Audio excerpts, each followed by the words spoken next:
नमस्कार, स्वागत है आप सबका कंचन टीवी पर। जैसे कि आपको पता है, कोरोना महामारी ने पूरे विश्व को परेशानी में डाल दिया है, एकांत में सबको कर दिया है। क्वारंटाइन आपने सुना ही होगा, एकांतवास में इंसान अकेला पड़ रहा है। आज हम पहुंचे हैं स्वामी जी के पास। जी हाँ, उनसे हम जानना चाहेंगे एकांतवास जब वो हम हैं तो वहाँ पर कैसे अपने जीवन को सरल बना सकते हैं, कैसे परेशानियों से बच सकते हैं, कैसे तनाव से दूर रह सकते हैं। हमारे साथ हैं स्वामी जी।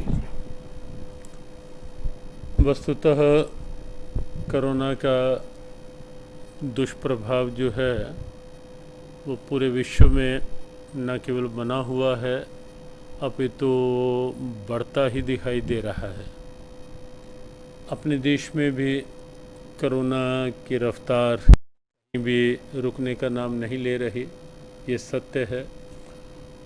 दूसरा पक्ष ये भी है कि जो लॉकडाउन की कठोरताएं थी उनमें राहत देना सरकार की व्यवस्था कहो, मजबूरी कहो या ज़रूरी कहो, क्योंकि अगर नहीं दी जाती राहत, लोग अपने काम धंधे नहीं कुछ कर पाते तो कुछ नई समस्याओं का जन्म हो सकता था। ऐसे समय में जबकि एक कुछ विचित्र सा एक धर्म संकट दिखाई देता है कि अगर खुल के समाज में आए तो कोरोना का भय, नहीं आए तो कहीं ना कहीं आर्थिक विसंगतियां, स्थितियां, तो तालमेल बिठा के ही चलना होगा। स्वयं का बचाव, स्वयं की सुरक्षा, स्वयं का ध्यान और साथ ही साथ अपने आसपास का भी ध्यान रखना वो भी आवश्यक है। लेकिन विशेष बात जो आपने पूछी है वो है कि ऐसे टाइम में जो मानसिकता कहीं ना कहीं आशंकाओं में घिरने लगती है, चिंताओं में गिरने लगती है कि पता नहीं क्या होगा, कब होगा, कैसे होगा, और अकेले में जब ये प्रश्न अंदर कहीं खड़े होने लगते हैं तो वो वास्तव में बड़ी टेंशन बनते हैं। ऐसे में बहुत आवश्यक है कि हम अपनी सोच को कुछ सात्विक, कुछ सकारात्मक बना करके रखें। और सकारात्मक सोच के लिए हमारा एक आह्वान सीधा सा रहता है कि गीता पाठ करें, गीता से जुड़े।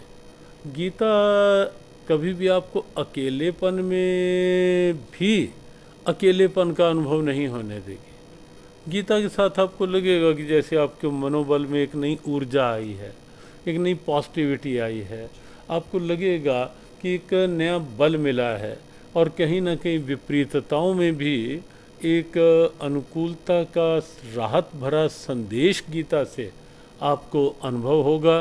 कुरुक्षेत्र में यही हुआ था। अर्जुन आशंकाओं में घिरा था, टेंशन में था, तनाव दबाव में था, और तब गीता के उपदेश ने अर्जुन के मनोबल को बढ़ाया था, उठाया था।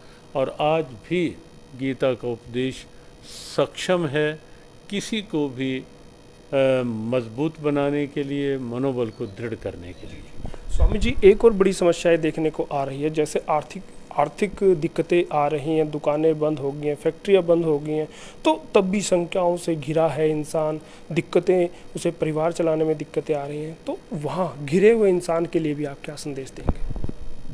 हाँ, वस्तुतः ये सत्य है कि अर्थव्यवस्था पूरे विश्व में कहीं ना कहीं प्रश्नों में है, और हर व्यक्ति भी अपनी अपनी जब अर्थव्यवस्था देखता है तो वहाँ भी समस्याएं तो निस्संदेह साथ हैं। लेकिन विचार यही करना होगा कि किसी का कोई वश नहीं है, पूरे विश्व के साथ है जो भी समस्या है। हम उस समस्या के रहते हुए भी आर्थिक व्यवस्थाओं में जितना कुछ कार्य कर सकें वो भी करें, लेकिन जितना अपने आप को जो हमारे एक्सपेंडिचर्स हैं उनको नियंत्रण करें, अपनी कामनाओं पर नियंत्रण रखें, अपने बहुत अधिक बहिर्मुखता पर नियंत्रण रखें। तो जहाँ तक हो सके तो तालमेल बिठा के चलना, संतुलन बना के चलना इस समय की बहुत बड़ी आवश्यकता है। वो संतुलन मनोबल के रूप में भी, वो संतुलन आर्थिक रूप में भी, और वो संतुलन पारिवारिक सद्भावनाओं के रूप में भी बना के रखना बहुत आवश्यक है। बहुत बहुत धन्यवाद गुरुजी, कंचन टीवी से बात करने। शुभकामनाएं सबके लिए।